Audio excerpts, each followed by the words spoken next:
ओम गंग गणपते नमः। आप सभी का आपके अपने चैनल हिंदी स्टोरी बुक पर बहुत बहुत स्वागत है। आप सभी पर ईश्वर की कृपा सदा बनी रहे। आज इस वीडियो में हम चातुर्मास महात्म्य अध्याय 10 का रसपान करेंगे।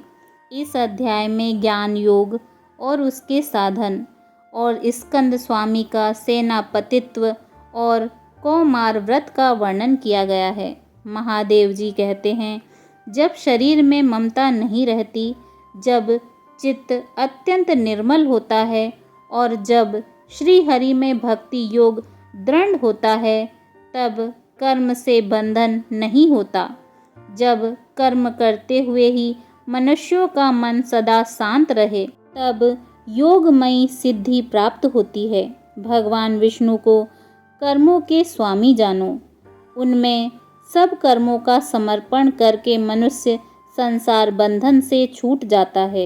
यही उत्तम ज्ञान है, यही उत्तम तप है और यही उत्तम श्रेय है कि भगवान श्री कृष्ण को सर्व कर्म समर्पण कर दिया जाए। यही निर्मल योग है। इसी को निर्गुण कहा गया है। संसार में वही ज्ञानवान है, वही योगी में अग्रण्य है और वही महायज्ञों का अनुष्ठान करने वाला है, जो श्री हरि के चरणों में भक्ति रखता है। निरंजन भगवान विष्णु को जान लेने पर जिसने मनोमय, कर्ममय और वाणीमय दंड को धारण किया है, यानी इन तीनों को वश में कर लिया है, वही त्रिदंडी जानने योग्य है।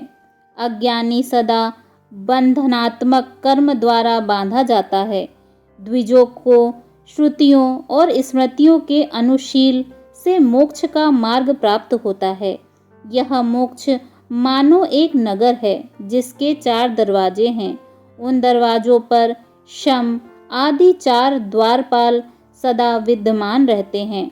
वे ही मोक्ष नगर में प्रवेश कराने वाले हैं। अतः मनुष्य को पहले उन्हीं चारों का सेवन करना चाहिए। उनके नाम इस प्रकार हैं: शम, सद्रिचार, संतोष और साधु संग।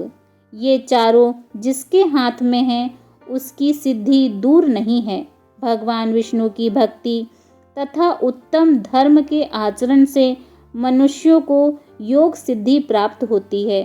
मनुष्य ज्ञान के लिए विद्यालयों में भटकता फिरता है।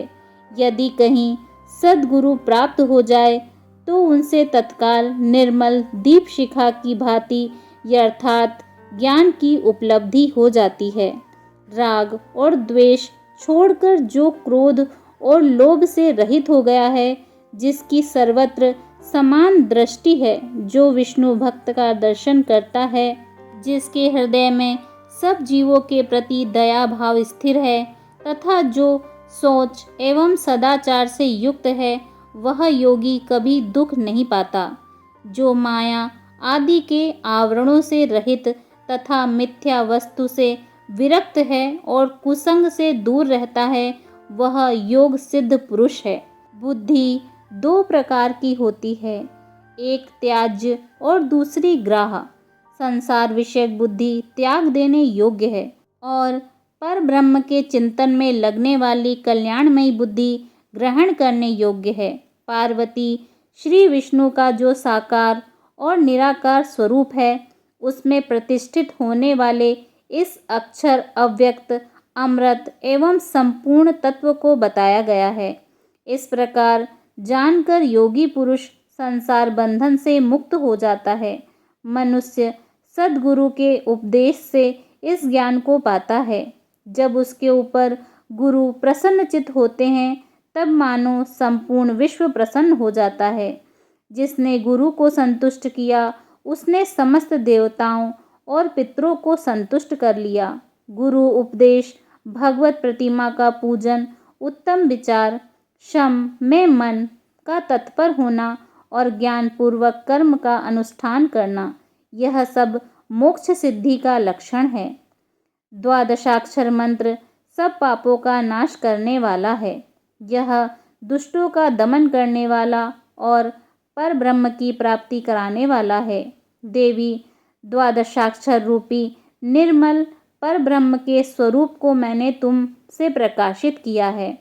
और जो मनुष्य इस द्वादशाक्षर मंत्र रूप भगवत स्वरूप को जो योगियों के ध्यान करने योग्य है तथा भक्ति से ग्राह्य है, चातुर्मास्य में श्रद्धा पूर्वक चिंतन करता है, भगवान विष्णु उसके कोटि जन्मों के पापों को जलाकर मोक्ष प्रदान करते हैं। ब्रह्मा जी कहते हैं, एक समय महाबली तारकासुर के भय से भागे हुए देवताओं ने महादेव जी की स्तुति की और उनकी आज्ञा से कुमार कार्तिकेय को अपना सेनापति बनाया। फिर स्कंद के तेज से प्रबल होकर सब देवता तारकासुर से युद्ध करने लगे। उस समय देवताओं ने दानवों की सेना को मार गिराया। भगवान विष्णु के चक्र से छिन्न भिन्न होकर सहस्त्रों दैत्य पृथ्वी पर गिर पड़े।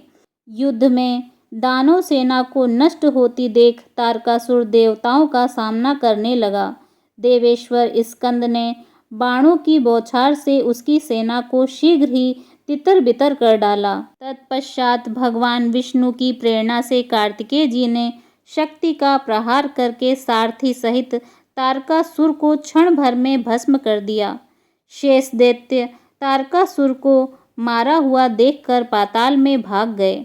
तब देवताओं ने कुमार के पराक्रम की भूरी भूरी प्रशंसा की। विजय प्राप्त करके भगवान शिव आदि सभी देवताओं ने स्वामी कार्तिकेय को देवताओं के सेनापति पद पर अभिषिक्त किया। इस प्रकार तारकासुर को मारकर 7वें दिन बालक कार्तिकेय ने मंदराचल पर जा अपने माता पिता को प्रसन्न किया। परमानंद में निमग्न हो स्कंद ने सब वृत्तांत स्वयं ही माता पिता से कहा। उस समय भगवान शंकर ने पुत्र का विवाह कर देते हैं का विचार किया और कार्तिकेय से कहा, हे वत्स, तुम्हारे विवाह का समय प्राप्त है। तुम पत्नी प्राप्त करके उसके साथ धर्माचरण करो। पिता की यह बात सुनकर स्वामी कार्तिकेय ने कहा, भगवन, संसार के दृश्य और अदृश्य पदार्थों में से मैं किसका ग्रहण और किसका त्याग करूं? जगत में जितनी स्त्रियां हैं वे सब मेरे लिए माता पार्वती के समान हैं और जितने भी पुरुष हैं उन सबको मैं आपके रूप में देखता हूँ। आप मेरे गुरु हैं, अतः मुझे नरक में डूबने से बचाइए। मैंने आपके प्रसाद से यह विवेक प्राप्त किया है। भयंकर संसार सागर में मैं फिर से न गिर जाऊं, इसकी चेष्टा रखें। जैसे दीपक हाथ में लेकर किसी वस्तु को खोजने वाला पुरुष उस वस्तु को देख लेने पर उसके लिए स्वीकार किए जाने वाले अन्य सब साधनों को त्याग देता है, उसी प्रकार योगी ज्ञान प्राप्त कर लेने पर संसार को त्याग देता है। सर्वज्ञ परमेश्वर सर्वव्यापी ब्रह्म को जानकर जिसके सब कर्म निवृत्त हो जाते हैं उसको विद्वान पुरुष योगी कहते हैं। महेश्वर, मानवों के लिए ज्ञान अत्यंत दुर्लभ है। ज्ञानी जन प्राप्त किए हुए ज्ञान को किसी प्रकार भी खोना नहीं चाहते। यह ज्ञान आपके प्रभाव से ही प्राप्त होने योग्य है।